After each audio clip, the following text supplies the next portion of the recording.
qui s'appelle Abban Ramdan, Vérité sur un assassinat programmé, qui paraîtra dans les mois qui viennent.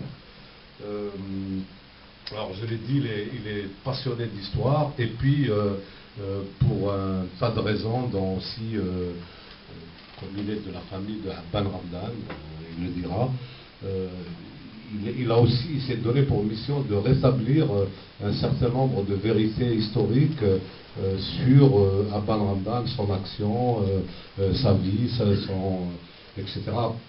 Des choses qui ont été vraiment déformées, et c'est l'un des fils conducteurs de son livre. Alors, j'ai dit que Abban Ramdan a été assassiné 2 fois. La première fois, c'était en 1957, donc, dans des circonstances sur lesquelles il va sûrement revenir plus en détail. Mais on lui a tendu un traquenard, et il a été accompagné par Krim et Mahmoud au Maroc. Ils ont été reçus par Boussouf, qui va les séparer, et puis il va être étranglé. Probablement par 2 sbires de Boussouf, et probablement Boussouf lui-même a mis la main à la pâte, semble-t-il. Ça, c'est le premier assassinat, et puis on va assister à quelque chose qui est extraordinairement aberrant, puisque après ce crime fondateur, cet assassinat fondateur, le FLN va se fendre d'un communiqué qui rendait hommage, c'est un chef-d'œuvre de perfidie politique, qui est, à mon avis, malheureusement, l'un des fondements de ce que l'Algérie allait devenir par la suite. Donc ça, c'est le premier assassinat. Le deuxième, c'est très régulièrement, certains responsables politiques dans Bembella, c'est peut-être le seul fil conducteur dans sa pensée politique, c'est de taper sur Abban. Donc très régulièrement, il revient dessus, mais il n'est pas le seul. Le livre a été fait essentiellement autour de la polémique lancée par Ali Kafi en 1999. Ali Kafi, qui est ce responsable subalterne de l'ALN, que les circonstances de l'Algérie indépendante dans les années 90 ont porté à la tête du HCE, qui venait d'écrire ses mémoires, et puis qui accuse Abban Ramdan d'un certain nombre de choses, dont un acte de trahison, en tout cas de contact avec l'ennemi. Il a été condamné par la justice à retirer le passage incriminé de son livre, ce qui est extraordinaire, sachant ce qu'est la justice en Algérie. Malgré tout, voilà. Et puis d'autres personnages aussi qui s'en sont pris régulièrement à Abban, dont Malek Ben Nabi. Voilà, donc on va parler de tout ça. Alors, d'abord, bonsoir Belaïd. Bonsoir. Écoute, je suis très content que tu sois là, parce que tu le sais bien, Abban, on a déjà fait un colloque à l'ACB il y a quelques années. C'est une question qui n'est pas résolue, hein, parce que on part du principe que l'assassinat d'Abban, c'est l'assassinat d'une alternative politique plus que d'un individu. On va le voir aussi, parce que il y a quand même, dans les griefs retenus contre Abban, il y a un certain nombre de choses qui sont d'ordre politique et idéologique. Alors, ma première question, c'est pourquoi tu as écrit ce livre, et à quoi ça correspond, ce livre assez polémique, et tu l'assumes. Tout à fait. Bon, d'abord, je tiens à saluer l'assistance, et je remercie les nombreux amis qui sont venus assister à ce débat. Donc, tu as un peu anticipé sur le prochain livre en parlant d'assassinat. Je ne voulais pas parler du tout de cet aspect-là, puisqu'il y a un livre qui est prêt à sortir, et qui sortira en principe dans les prochains mois, l'année prochaine, je pense, et pour lequel je serais heureux de revenir si tu ouvres encore les guillemets l'année prochaine. Tu es déjà invité. Voilà, donc l'objet de notre réunion d'aujourd'hui, c'est précisément ce livre. C'est un... Parle dans le micro, parce que je crois qu'on... Oui. Oui, donc c'est un... Je peux vous faire la confidence tout de suite. C'est un livre dont qui ne me comble pas de bonheur parce que j'ai été amené à révéler un certain nombre de vérités qui ébranlent les dernières illusions que l'on peut se faire sur nos dirigeants, particulièrement Benbella et Kafi. Donc maintenant, si je peux faire très brièvement la genèse de ce livre. Si vous voulez, écrire sur Abban, c'était une idée qui me tarabustait depuis de nombreuses années. J'avais donc accumulé un certain nombre de documents depuis le début des années 80. Et puis l'attaque de Ali Kafi en 1999 a précipité l'écriture de ces livres. Initialement, je voulais faire un livre pour répondre donc à Kafi, Benbella et bien entendu à Ben Nabi. J'avais découvert tout à fait fortuitement que Ben Nabi, qui était en périphérie très lointaine du mouvement national et de la révolution, ça l'était pris à Ben de la manière la plus irrationnelle, la plus éhontée. Et ces trois personnages qui sont en fait les trois principaux contempteurs de Ben, je me suis dit, il faut quand même faire une réponse parce que c'est pas possible de laisser les choses à l'état. Et donc j'avais commencé à écrire et puis voilà, les choses grossissaient, je faisais des recherches et c'est comme ça que j'ai été amené à écrire un millier de pages. Et puis les choses se sont très vite clarifiées. Il y avait en fait deux livres, deux gros volumes.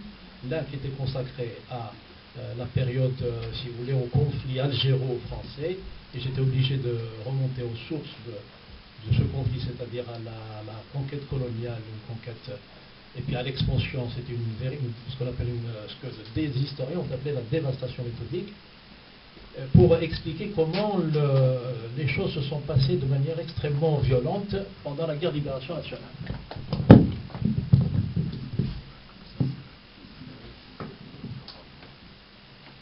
Et donc ça a donné le premier livre que certains connaissent sous le titre d'Algérie en guerre, Abban Ardan et les fusils de la rébellion, qui a été édité chez Ramat en 2008 et puis réédité ensuite par le ministère de la Culture en 2009 pour le Festival panafricain et ensuite réédité par Casbah qui a racheté les droits chez l'Armatan sous le titre de Résistance algérienne. Ils ont conservé Abban Ardan et les fusils de la rébellion.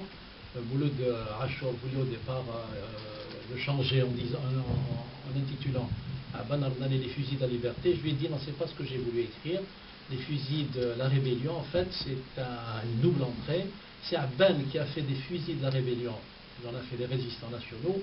Et c'est en même temps ces fusils de la rébellion qui vont ensuite devenir hégémoniques et confisquer politiquement la révolution au profit des militaires. Voilà donc l'objet du premier livre. C'est d'abord le retour aux sources du conflit algéro-français, la colonisation, une conquête sauvage, dévastation méthodique, ensuite le réveil politique du peuple algérien jusqu'au 8 mai 1945, où des choses terribles, comme vous le savez, se sont passées, et puis l'évidence s'est imposée que seule la lutte armée pouvait mettre fin au système colonial et à sa domination inique. Je crois qu'il y a un problème de micro là. Je parle pas assez fort? Ou c'est le micro? On n'entend pas? Si, vous entendez?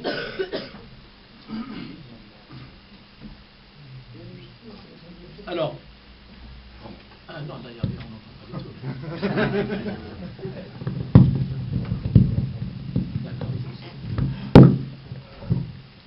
Donc la troisième phase de ce livre, c'est bien entendu la guerre de libération nationale, avec pour fil conducteur le rôle qu'a joué Abban. Ce n'était pas une biographie, puisque la biographie sera développée dans le prochain livre.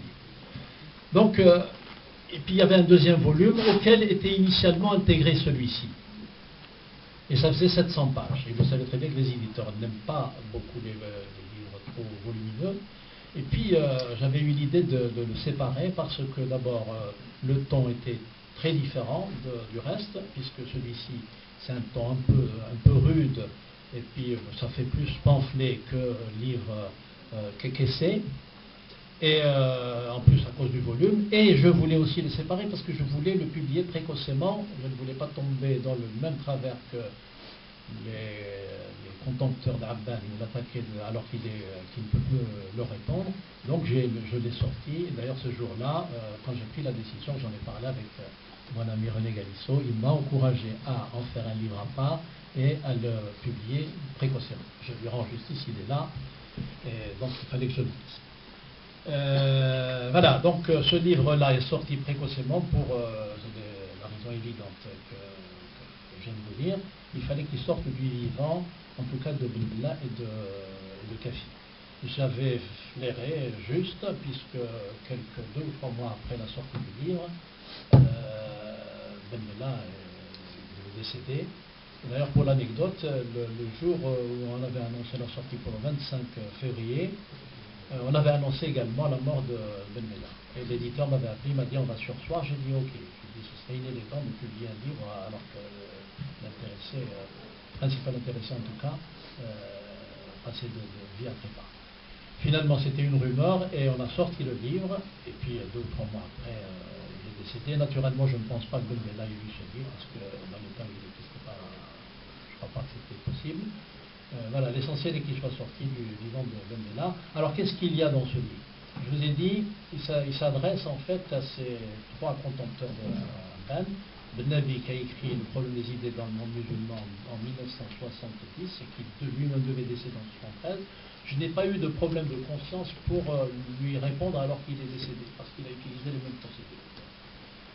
Le deuxième contempteur, c'est Ali Kafi, 1999. Il a violemment et durement attaqué Abban, non pas sur des problèmes de stratégie, de doctrine, d'idées, de vision, mais des attaques ad hominem, des attaques contre la personne. Et puis, sans absolument avoir le moindre début de preuve, il avance l'idée qu'Abban avait ouvert des canaux secrets de négociation avec l'autorité coloniale, ce qui n'a jamais pu démontrer, ce que personne d'autre n'a pu démontrer, ce que même ces assassins n'ont jamais avancé comme argument pour le liquider.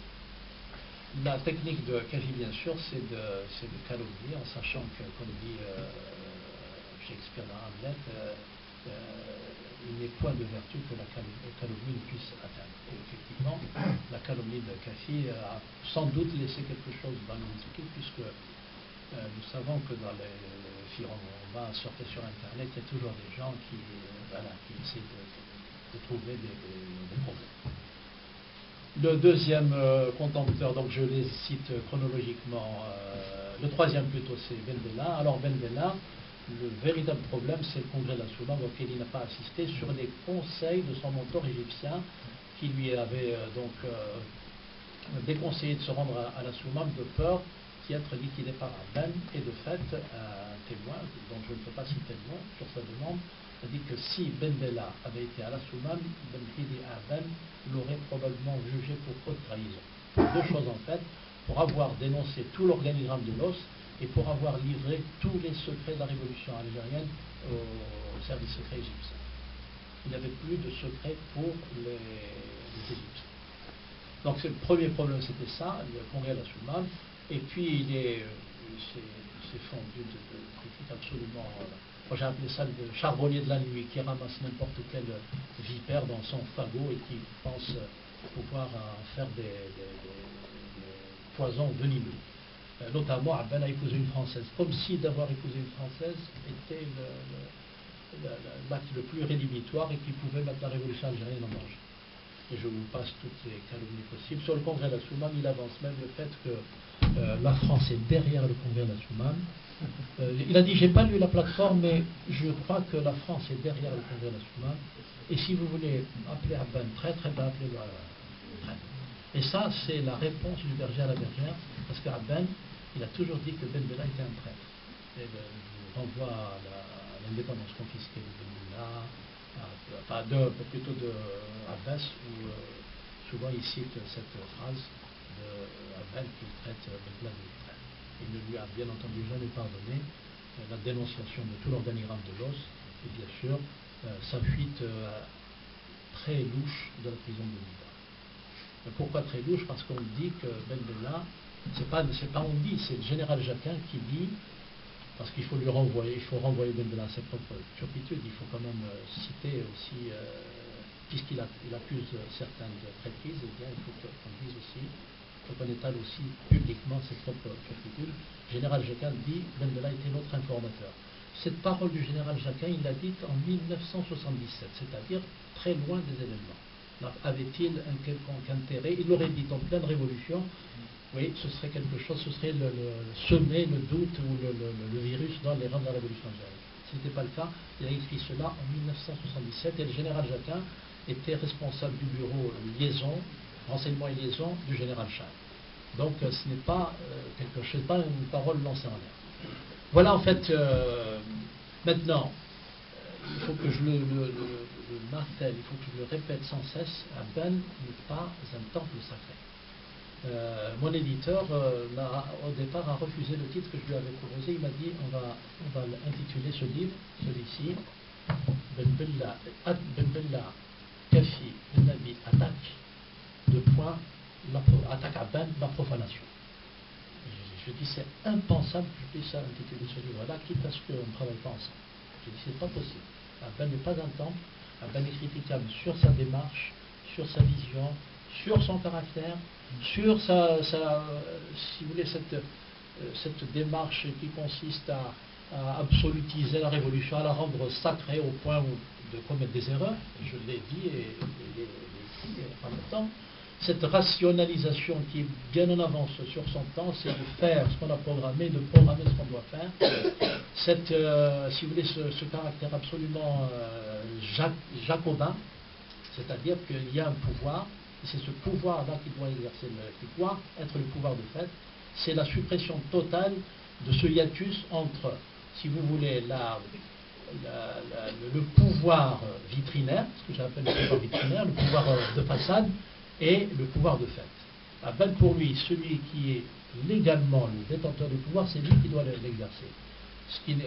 Depuis sa mort jusqu'au jour d'aujourd'hui, dans l'Algérie, dans notre pays, il n'y a jamais eu de pouvoir qui s'est exercé, si vous voulez, de fait. Il n'y a jamais eu de coïncidence entre le pouvoir de fait et le pouvoir vitrinaire, le pouvoir de façade. Voilà, donc je pense qu'il y a beaucoup de matière à débat et je le dis et le répète encore, il n'y a aucune question tabou, y compris sur la question de l'assassinat, mais je voudrais que cet aspect-là soit débattu l'année prochaine, comme je dis, si Arsky daigne bien m'inviter pour m'ouvrir les guillemets de la CD. Donc aujourd'hui, on peut parler de tout ce que vous voulez, des problèmes du FLN avec le messalisme, avec les berbéristes, avec sur Aben, etc.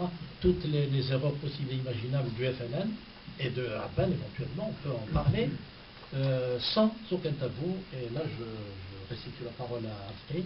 Et puis moi, je vous encourage à poser toutes les questions qui vous passent par là. Je vous remercie.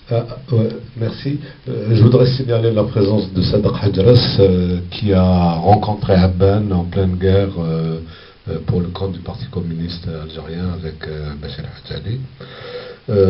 Voilà. Alors, ma première question, c'est pourquoi tu mets au même niveau Ben Nabi, Kafi et Ben Bella? En fait, c'est un artifice de marketing éditorial. Oui, je dis c'est presque une astuce éditoriale parce que quand un éditeur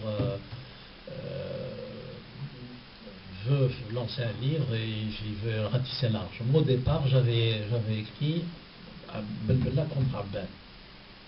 Ben Bella contre Aben et j'ai ajouté en sous-titre et Kafi et Ben Nabi, mais en tout petit. Je ne voulais pas du tout les mettre sur le même plan. Et puis mon éditeur a choisi ce titre-là, voilà, de les mettre sur le même plan. Pour lui, ça fait partie de la stratégie marketing.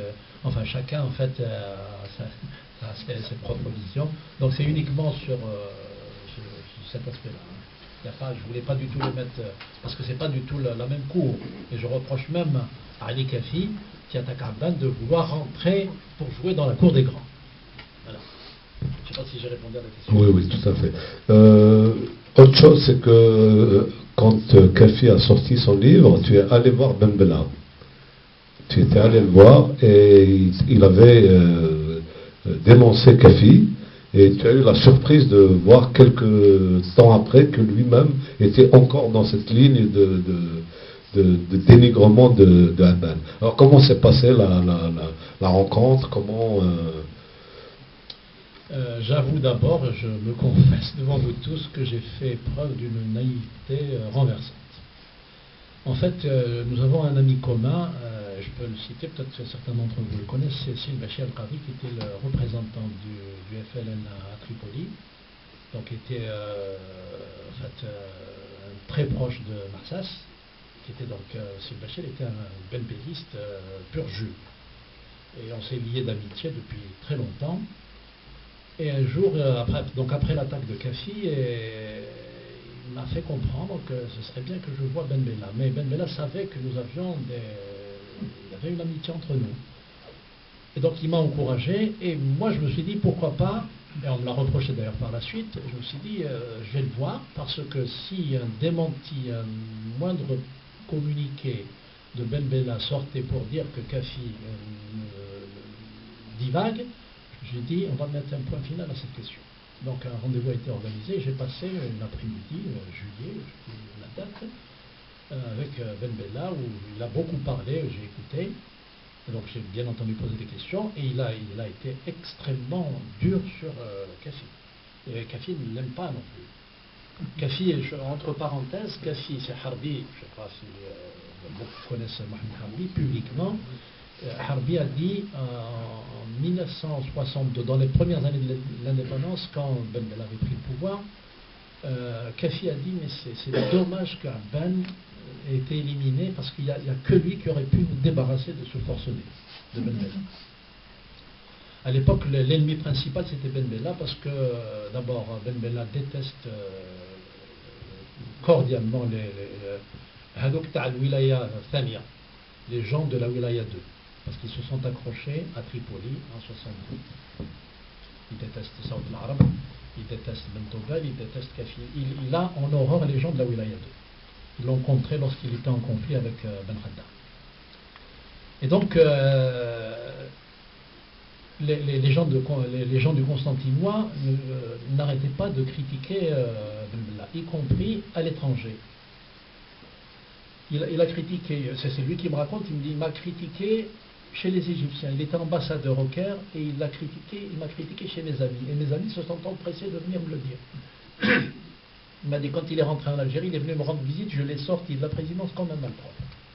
Donc, Kafi détestait Ben Bella.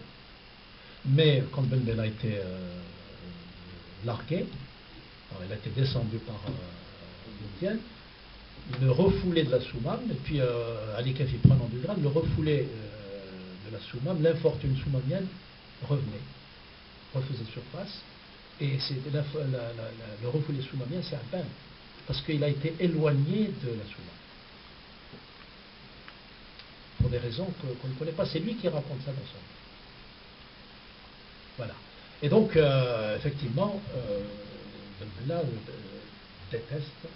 Et je ne peux pas décemment répéter, mais vous lirez ça dans le livre, parce que j'ai rapporté tout l'entretien, qui est très long d'ailleurs, y compris d'ailleurs sur d'autres dirigeants, y compris sur Aït Ahmed, sur Ben Tobal, sur Ben Khadda, sur Benin Barin, mais le jugement qu'il porte sur Kafi est des plus négatifs. Mais ce n'est pas parce que Ben Bella est négatif sur Kafi qu'il est crédible. C'est entre ennemis. Voilà. Et je suis persuadé que si Kafi avait écrit ses mémoires alors que Ben Bella était décédé, il lui serait tombé dessus. Il aurait été très très dur avec Ben Bella. Et Ben Bella m'a dit, je dis, Monsieur le Président, est-ce que vous pourriez faire un petit communiqué, puisque vous me dites que Winnie Arhamdan c'est la pureté révolutionnaire. Il a été très élogieux vis-à-vis de Arhamdan. J'ai dit, est-ce que vous pouvez faire un communiqué? Il m'a dit, non, je ne peux pas le faire, il va me tomber dessus. Texto, il va me tomber dessus. Donc il a peur de Kafi qui va lui tomber dessus, mais pas d'Abban, parce qu'Abban est décédé. Mais la question, je me la pose tout de suite pour répondre très vite. Et pourquoi donc après, Ben Bella s'est acharné sur Abban? C'est la question qui m'a travaillé. Pourquoi il est tombé sur Abban? Eh bien tout simplement parce qu'entre-temps est sorti le livre Le courrier à Alger le Caire. où Abban attaquait très durement Ben Bella, et c'est comme si psychologiquement ça l'avait remis dans le contexte de l'époque, et c'est comme ça qu'invité à Al Jazeera, il est retombé de manière très très... Il est tombé sur Abban de manière très très dure. Voilà un peu le contexte dans lequel j'avais rencontré Ben Bella. Et puis, bien entendu, je ne me suis pas fait d'illusions sur ses propos, parce que je connaissais le personnage, je savais qu'il était versatile et qu'il avait un langage en face de la personne, et puis qu'il développait notre langage en son absence. Voilà. Et curieusement, il a pardonné à ceux qui l'ont emprisonné pendant 14 ans. Il a dit, il faut oublier tout ça.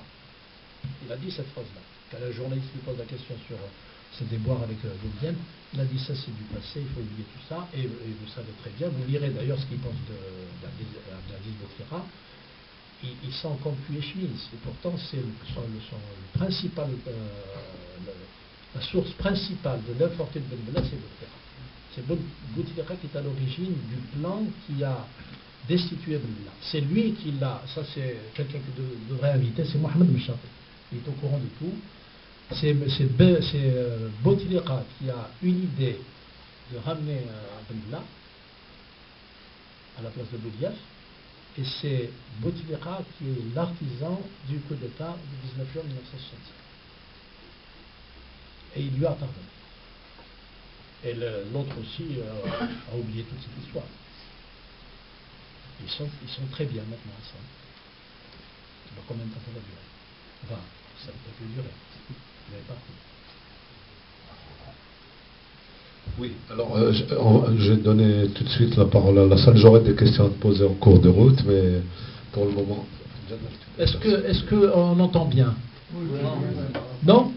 Oui. Pas du tout? On entend bien. Vous entendez bien? Vous pouvez vous